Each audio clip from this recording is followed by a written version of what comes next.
Welcome to Table Bible Studies with Ben and Ben. New studies are posted every Thursday. Do you know what a kinsman redeemer is? Well, today we find out the steps that Boaz takes to become one as we resume our study in the 4th chapter of Ruth. To his credit, Boaz does it the right way. Yeah. He does not just jump into things and is like, well, let's just get married. We'll work it all out later. Yeah. Because I want you so bad. Forget about the rules. He's a godly man. He's a godly man. He's a good man. He's a decent man. Yes. And when a woman can get hold of that kind of a man, she's doing pretty well, especially if he has money. That kind of helps too, doesn't Well, he has money, property, Right. farmland and all that. Right. So he says, you have the right. If you want to redeem this land. Again, has not mentioned Ruth. The man says, I will redeem it. In other words, I'm interested. I want this land. I'll pay the money But to buy back everybody's this shaking land. at this point. Whoa. Yeah, you can imagine Ruth. This is going to ruin things. Her heart just sinks. It's like, oh no. Oh, no. That guy's not even cute. Not him. But I mean, obviously, we don't know anything about how they look, but we do know that she and Boaz had developed a relationship. Right. And it's just a whole lot easier to be drawn into marriage with someone you know than with someone you don't know. I know there are some places where they have arranged marriages, and I met a lady on a plane from India, and she was telling me how that they had an arranged marriage, and it was arranged for months before they got married, and she only met her fiance, husband-to-be, 1 week before they got married. So they had very little time to get to know each other. An awkward moment will be going all over the place. Yeah, but she seemed happy, and it seemed like it worked out. So she didn't seem to regret it. But nevertheless, normally you like to know someone pretty well. And over the course, it's not like they'd known each other for months and months. They'd only known each other for perhaps a few weeks of this harvest time. Okay. But they had gotten to know each other. Plus, Boaz had been so kind and so thoughtful toward her. Yes. She couldn't help but feel good about him. And he had heard so many good things, and she was respectful and a hard worker. And like I said, I suspect she was a pretty lady. Yeah, you're right. If you talk about courtship, today, how long have you known each other? You have to go into courtship for 2 years or 3 years or more or less, and now it looks like the whole thing is really in few weeks or few months' time. Yeah. Well, and of course, a lot of people don't even really go for the idea of courtship anymore. It's like, let's just live together. Okay. And then maybe after a few years, if we think it's like each other, we think it's a good thing, maybe we'll get married. That is not God's way. Okay. So long courtship or short courtship, and normally I would say you don't need a long years and years courtship, but you need some time to get to know each other. Yeah. In any case, they didn't have very long. They had a few weeks, but at least that was something. Yes. Whereas with this other guy, she's, as far as we can see, she's just meeting him. I think they were seeing each other every day because Boaz told Ruth, you have to come every day. Yeah, come every day. And take, some grain. And he seemed to be there all the time, overseeing everything. Yeah. And plus, after he got interested in Ruth, he probably wasn't going to miss out on having another day to see this lovely lady. Know.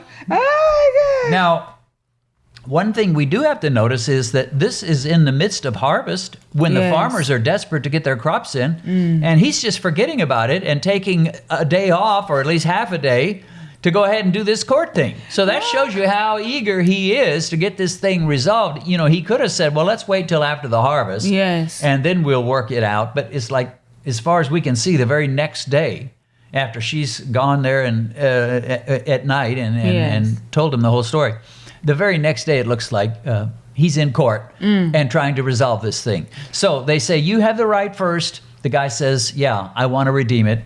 Boaz's heart probably sank. Ruth's heart probably sank. It's like, oh no, that which I greatly feared has come upon me. Yeah. Trust mother-in-law. She knows the secrets to man's heart when it comes to not food now, but food and drinks and everything, woman. And he's like, he's gonna eat and drink. Go and lie at the feet of this man. Right.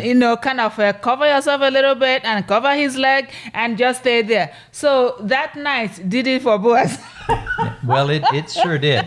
Now, after the guy says, yeah, I want to redeem it, Boaz comes up with the news that there's a little bit more than just buying some land. So he tells him, on the day you buy the field from the hand of Naomi, you pay the money to buy this land back. You will also buy it from Ruth the Moabitess.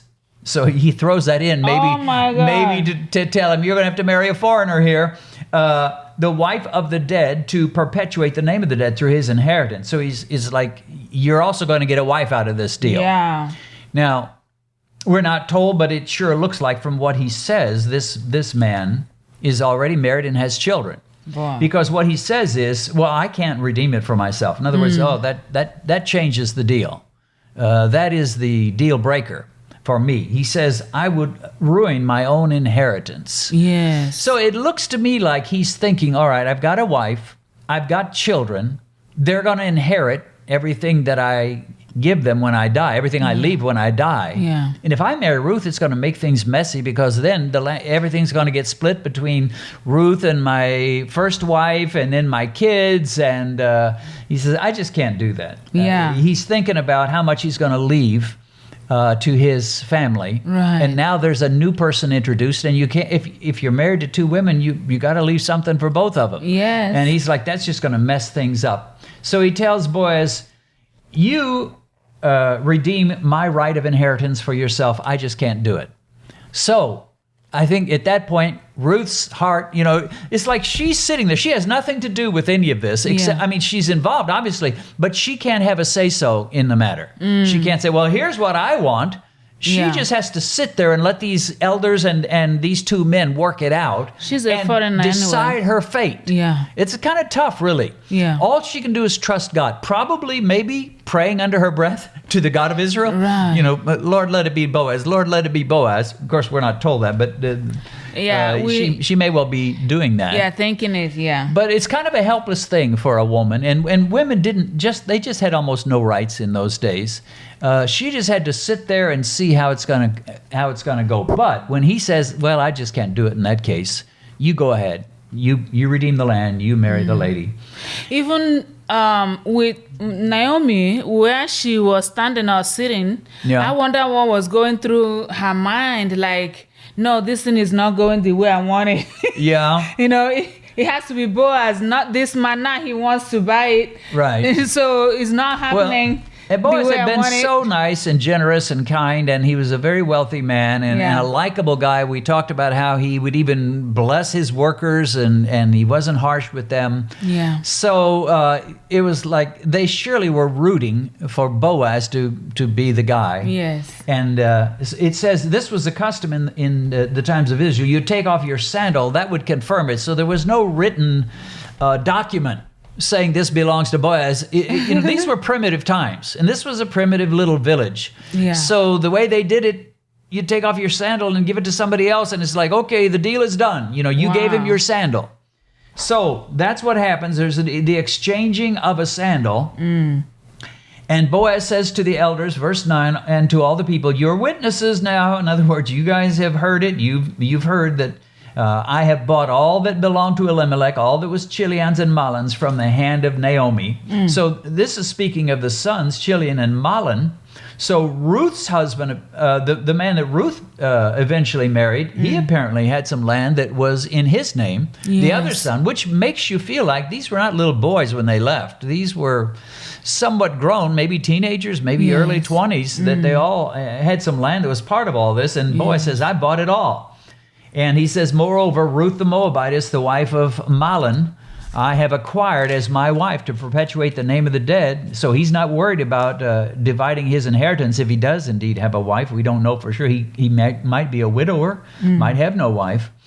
And he says, you're all witnesses of this. And the people who were there at the gate, the elders, said, yes, we're witnesses, and then they speak a blessing, which is always nice. This is essentially the marriage ceremony here. Yes. The Lord make the woman who's coming into your house like Rachel and Leah. Well, who were they? They were Jacob's wives, right? Yes. The two who built up the house of Israel, and may you prosper in Ephrathah and be famous in Bethlehem. So, speaking a blessing to Boaz with his new situation, his new wife, young new wife.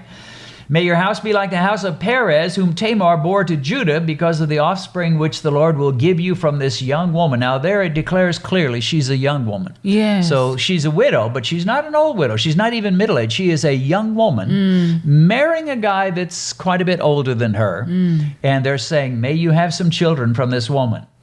So that's a blessing. Yeah, it is. The Bible says in verse 13, Boaz took Ruth. She became his wife. When he went into her, which is a biblical way of saying they began sexual relationship, which is what husbands and wives do. Yeah. So when they had their intimacy, the Bible says the Lord gave her conception and she bore a son.